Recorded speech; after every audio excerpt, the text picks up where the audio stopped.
अस्सलाम वालेकुम dear student, practical coaching से मैं आपकी खिदमत में हाजिर हूँ। इससे पहले लेक्चर में हमने लिमिटिंग रिएक्टेंट और साथ ही इनके न्यूमेरिकल भी डिस्कस किए थे। आज का जो हमारा टारगेट से लेक्चर नंबर 4 में वो है यील्ड। तो यील्ड के फिर टाइप्स होते हैं। सबसे पहले यील्ड क्या होते हैं? यील्ड का मतलब होता है पैदावार। यील्ड का क्या मतलब होता है? यहाँ पे मैं आपके लिए उर्दू में भी मेंशन करूँ, यानी प्रोडक्शन। किसी भी चीज का जो प्रोडक्शन है उनके बारे में, यानी किसी भी चीज का मिकदार हो, प्रोडक्शन हो, ठीक है, तो उसको क्या कहते हैं? यील्ड कहते हैं। यील्ड के फिर आपके पास टाइप है। नंबर 1 जो आपके पास टाइप है वो है थ्योरेटिकल यील्ड, और नंबर 2 पे आपके पास जो टाइप है प्रैक्टिकल यील्ड या एक्चुअल यील्ड। इसको आप एक्चुअल यील्ड भी कह सकते हो और साथ ही प्रैक्टिकल यील्ड भी कह सकते हो, ठीक है। तीसरे पे आपके पास जो टाइप है वो है परसेंटेज यील्ड। तो सबसे पहले आपके पास नंबर 1 पे थ्योरेटिकल यील्ड क्या होता है? एग्जांपल, थ्योरेटिकल यील्ड का मतलब यह है कि सबसे पहले आपने करना क्या है कि यहाँ पे आपके पास एक इक्वेशन है a प्लस बी। ए का रिएक्शन किया बी के साथ और प्रोडक्ट में बना आपके पास सी। अब ये जो इक्वेशन है, ये इक्वेशन आपके पास एक बैलेंस केमिकल इक्वेशन है, ठीक है, एक बैलेंस इक्वेशन है। इस इक्वेशन के थ्रू जो प्रोडक्ट आपने मालूम किया, यानी जो भी प्रोडक्ट हो वो जो आपने फाइंड किया, किसके थ्रू? स्टीशियोमेट्री के थ्रू या इस इक्वेशन के थ्रू, ठीक है, उसको क्या कहते हैं? वो जो यील्ड आपने फाइंड किया उस मास को क्या कहते हैं? यानी प्रोडक्ट का जो मास आपने मालूम किया उस मास को क्या कहते हैं? Theoretical yield. थ्योरेटिकल यानी तीव्री से ये लफ्ज निकला है, ठीक है, तीव्री से डिराइव हुआ है। इसको आपने करना क्या है कि सिर्फ कैलकुलेशन के थ्रू जो मास यानी जो प्रोडक्ट आपने फाइंड किया उस यील्ड को क्या कहते हैं? Theoretical yield. यहां पे आपके पास डिफिनेशन आसान है। The yield which is calculated by mean of stoichiometry. वो यील्ड जो कि आप कैलकुलेट कर रहे हो, उसका वैल्यू, उनका प्रोडक्ट मालूम कर रहे हो, किसके थ्रू? स्टीशियोमेट्री के थ्रू या बैलेंस्ड केमिकल इक्वेशन के थ्रू। बैलेंस्ड केमिकल इक्वेशन क्या? ये भी स्टीशियोमेट्री है, ठीक है। स्टीशियोमेट्री के थ्रू या बैलेंस्ड केमिकल इक्वेशन के थ्रू जब जब दो रिएक्टेंट आपने आपस में कंबाइन किया, कंबाइन करने के बाद जो प्रोडक्ट में बना, और उस प्रोडक्ट को आपने किसके थ्रू फाइंड किया? किसके थ्रू? स्टीशियोमेट्री के थ्रू और साथ ही बैलेंस केमिकल इक्वेशन के थ्रू। इसको क्या कहते हैं? Theoretical yield. आपके पास जो टाइप नंबर 2 है वो है एक्चुअल या प्रैक्टिकल यील्ड। एक्चुअल या प्रैक्टिकल यील्ड का मतलब यह है कि ये तो आपने सिर्फ कैलकुलेशन किया था। आपने क्या किया था कि एग्जांपल, यहाँ पे थ्योरेटिकल यील्ड एग्जांपल, यहाँ पे 3 ग्राम है और यहाँ पे 4 ग्राम है। दोनों को जब आपस में आपने कंबाइन किया, इनका रिएक्शन करवाया, रिएक्शन करवाने के बाद यहाँ पे आपके पास कितना बना? 7 ग्राम। ये तो वैसे आपने कैलकुलेट किया, लेकिन प्रैक्टिकली तौर पर क्या होता है? जब आप एक्सपेरिमेंट करते हो तो एक्सपेरिमेंट करने के बाद यहाँ पे क्या होता है? जब दोनों आपने मिक्स किया, 3 और 4 दोनों को जब आपने मिक्स किया, यहाँ पे आपके पास 5 ग्राम आएगा या 6 ग्राम आएगा। यानी इसका मतलब यह है कि थ्योरेटिकल यील्ड हमेशा ज्यादा होगा एक्चुअल यील्ड से, और एक्चुअल यील्ड जो है या प्रैक्टिकल यील्ड जो है वो हमेशा कम होगा। किससे? थ्योरेटिकल यील्ड से। अच्छा, इसका क्या रीजन क्या है? कम क्यों होते हैं? एग्जाम्पल, यह आपके पास एक बीकर है, ठीक है। इस बीकर के अंदर आपने केमिकल रिएक्शन किया, केमिकल रिएक्शन करने के बाद प्रोडक्ट बना। प्रोडक्ट जब बना, बनने के बाद यहाँ पे क्या होता है कि आप जब दूसरे बीकर में डालते हो तो प्रोडक्ट, मैंने आपको क्या बताया, एक्सपेरिमेंट में प्रोडक्ट कम होते हैं। जब आपने वैल्यू कैलकुलेट किया तो ज्यादा बना 7 ग्राम, और जब आपने इसके ऊपर एक्सपेरिमेंट किया तो यहाँ पे 5 ग्राम बना। क्यों ऐसा होता है? इसका क्या रीजन है? इसका रीजन यह है कि सबसे पहले आपके पास क्या होता है कि ये जो बीकर के जो साइड है, ये जो साइड है, साइडों से कुछ प्रोडक्ट चिपक जाते हैं, नंबर 1।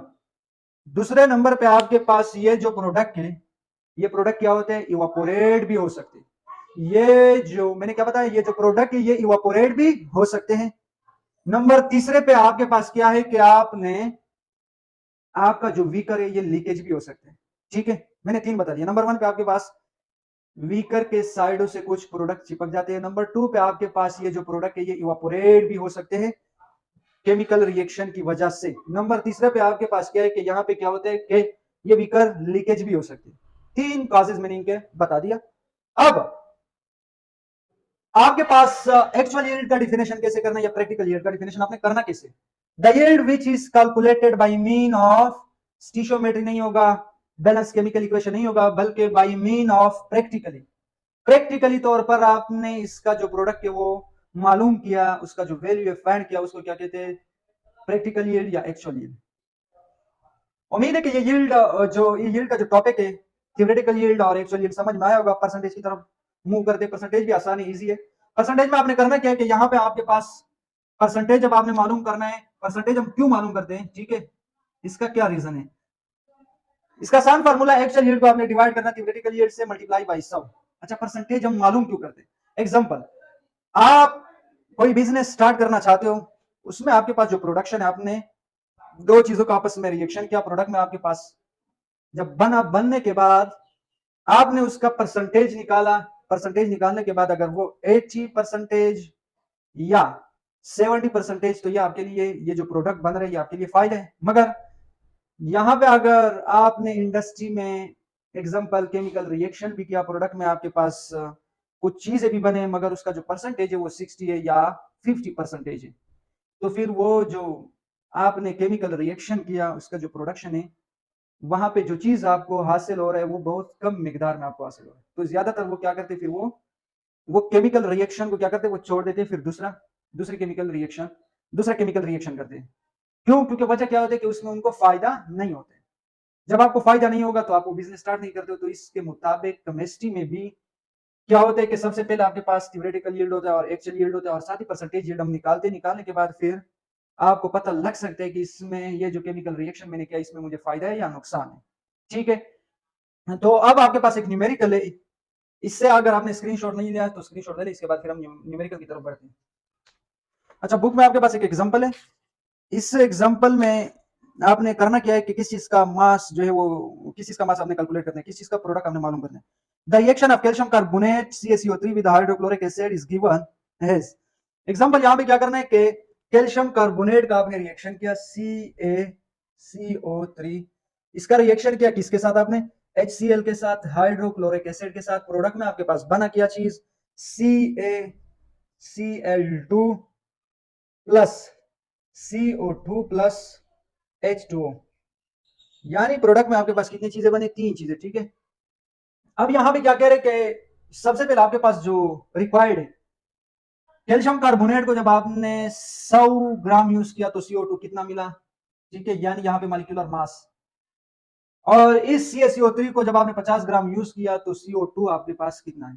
ठीक है, और CO2 का जो थ्योरेटिकल यील्ड, यानी यहाँ पे जो आपके पास थ्योरेटिकल यील्ड आपने मालूम करना है और परसेंटेज भी आपने फाइंड करना है। आपके पास जो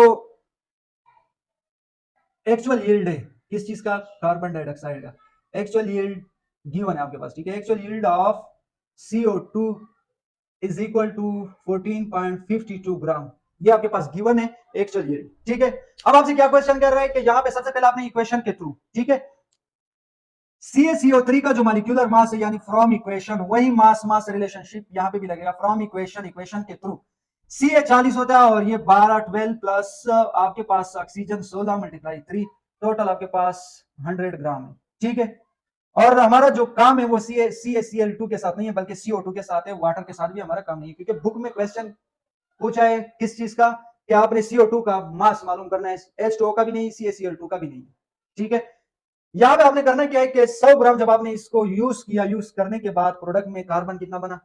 44 ग्राम। ठीक है, कार्बन 12 और ये 32, 12 और 32 जब आपने ऐड किया तो 44 ग्राम, ये इक्वेशन के थ्रू। अब आपने करना क्या है कि फ्रॉम क्वेश्चन में क्या कह रहा है, आपके पास जो क्वेश्चन गिवन है इसमें क्या कह रहे हैं? क्वेश्चन में कह रहे हैं कि आपने 50 ग्राम CaCO3 को यूज किया, 50 ग्राम आपने किस चीज को यूज किया? कैल्शियम कार्बोनेट को यूज किया, और CO2 कितना मिलेगा ये आपने फाइंड करना है। यानी ये आपने थ्योरेटिकल मास, थ्योरेटिकल यील्ड को फाइंड करना है। ठीक है, क्यों? क्योंकि हम ये कैलकुलेशन के थ्रू मालूम कर रहे हैं। तो कैलकुलेशन के थ्रू जब हम मालूम कर रहे हैं, या बैलेंस केमिकल इक्वेशन के थ्रू, तो ये आपके पास फिर क्या होता है कि जब भी बैलेंस केमिकल इक्वेशन के थ्रू या स्टोइकियोमेट्रिक के थ्रू हम मास मालूम करते हैं, उसको क्या, उस मास को हम क्या कहते हैं, या उस यील्ड को हम क्या कहते हैं? Theoretical yield.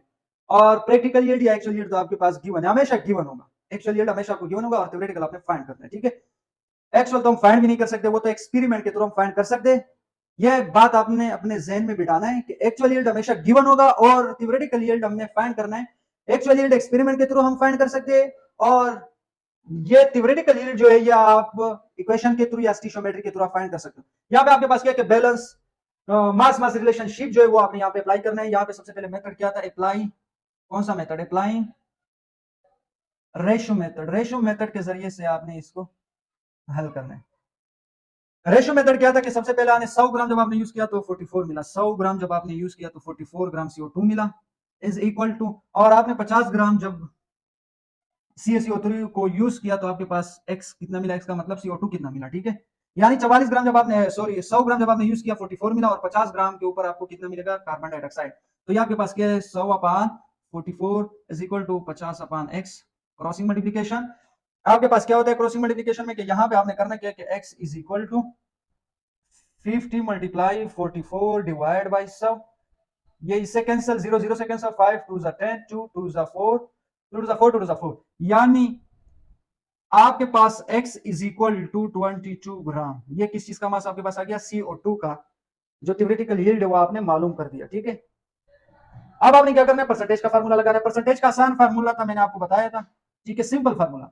यील्ड यील्ड का जो फार्मूला था परसेंटेज यील्ड का, एक्चुअल यील्ड ऊपर था, एक्चुअल यील्ड आपके पास क्या है, आपके पास गिवन है, मैंने यहाँ पे लिखा भी है 52, और यहाँ पे आपके पास जो है वो 22 मल्टीप्लाई 100।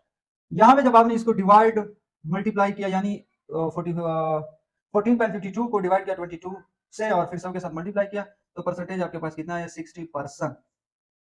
ये हमने यील्ड का परसेंटेज भी मालूम किया, और साथ ही हमने थ्योरेटिकल यील्ड भी मालूम किया, ठीक है। ये आपके पास थ्योरेटिकल यील्ड है, और यहाँ पे हमने परसेंटेज भी मालूम किया।